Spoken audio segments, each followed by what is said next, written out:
Welcome to Gita kitchen. ఈరోజు మనము సిరిధాన్యాల్లో ఒకటైన కొర్రలతోటి పెసరట్లు ఎలా తయారు చేయాలో చూద్దాము.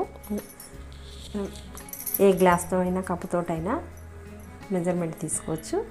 నేను ఒక మీడియం సైజ్ గ్లాస్తో తీసుకుంటున్నాను. గ్లాస్ నిండా కొర్రలు తీసుకున్నాను.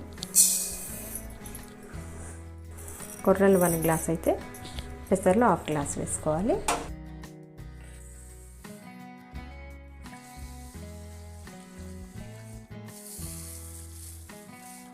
ఇట్లా ఈ విధంగా నీళ్ళు పోసుకొని ఒకసారి శుభ్రంగా కడిగి నీళ్ళు వంపేస్తాము.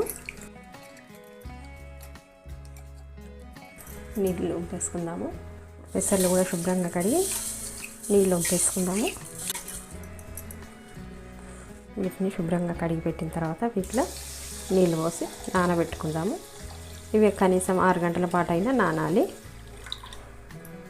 మనం మార్నింగ్ చేసేది ఉంటే రాత్రిపూట మనం పడుకునే ముందు నానబెట్టుకుంటే సరిపోతుంది. పొద్దున లేచి మనం మిక్సీ వేసుకుంటే సరిపోతుంది.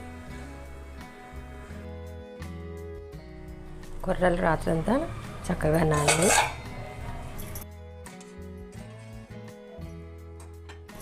పెసర్లు కూడా నానాయి రాత్రంతా. ఇప్పుడు వీటిలో నీళ్ళన్నీ వంపేసుకుందాము. కొర్రల్లోని పెసర్లలో నీళ్ళు 2 కలిపి మిక్సీ వేసుకుందాము.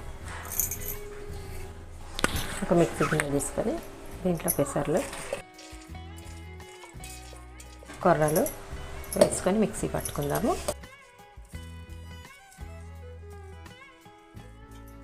దీంట్లో అవసరమైతే కొన్ని నీళ్ళు పోసుకొని మిక్సీ పట్టుకుందాము. మనం కొర్రలు పెసర్లు మిక్సీ పట్టేటప్పుడు మిక్సీ గిన్నెలో 3 పచ్చిమిర్చి, చిన్న అల్లం ముక్క చిన్న చిన్న ముక్కలుగా కట్ చేసి వేసుకోవాలి. 1/2 స్పూన్ జీలకర్ర వేసుకొని మిక్సీ పట్టుకోవాలి. ఇది మరీ గట్టిగా ఉంది కదా, కొంచెం నీళ్ళు పోసి మిక్సీ పట్టుకుందాము.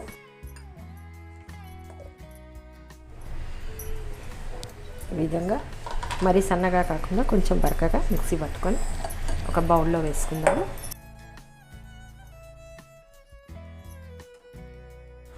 పిండి మరీ గట్టిగా ఉంది కదా, ఇప్పుడు దీంట్లో కొన్ని నీళ్ళు పోసుకొని కలుపుకుందాము.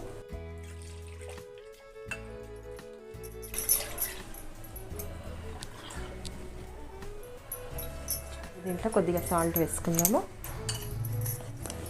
సాల్ట్ వేసుకొని కలుపుకొని ఈ విధంగా ఉండాలి పిండి. ఇప్పుడు అట్లు పోసుకోవడానికి రెడీగా ఉంది. స్టవ్ ఆన్ చేసుకొని ఒక పెంక పెట్టుకుందాము. 2 చుక్కలు ఆయిల్ వేసుకొని ఈ విధంగా టిష్యూ పేపర్తో తుడుచుకుందాము, లేదా క్లాత్తో అయినా తుడుచుకోవచ్చు. వేసే ప్రతిసారి పిండి ఈ విధంగా స్పూన్తో కలుపుకొని వేసుకోవాలి.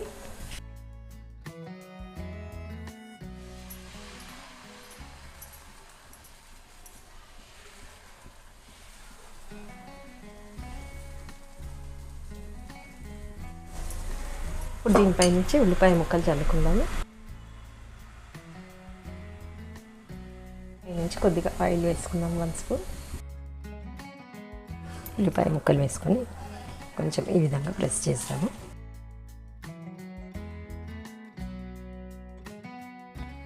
రెండు నిమిషాలు అయింది.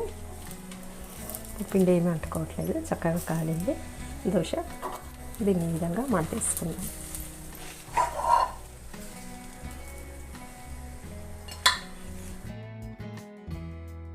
ఇంకో దోశ చూపిస్తాను.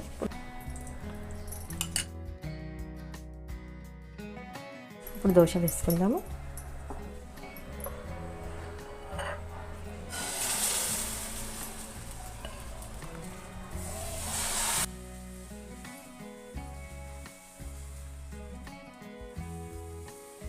కొద్దిగా ఉల్లిపాయ ముక్కలు చల్లుకుందాము. పైనుంచి 1 స్పూన్ ఆయిల్ వేసుకుందాము.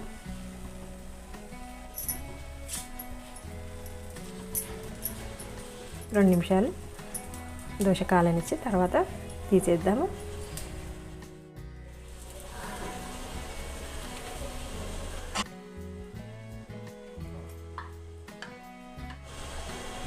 దోశలు చాలా బాగా వచ్చినాయి.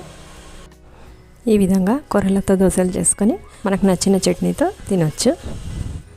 కొర్రలతో దోశలు చేయడం కంప్లీట్ అయింది. ఈ వీడియో మీకు నచ్చినట్టయితే లైక్ చేయండి, షేర్ చేయండి, కామెంట్ చేయండి. సబ్స్క్రైబ్ చేయని వాళ్ళు ఉంటే తప్పకుండా సబ్స్క్రైబ్ చేసుకోండి.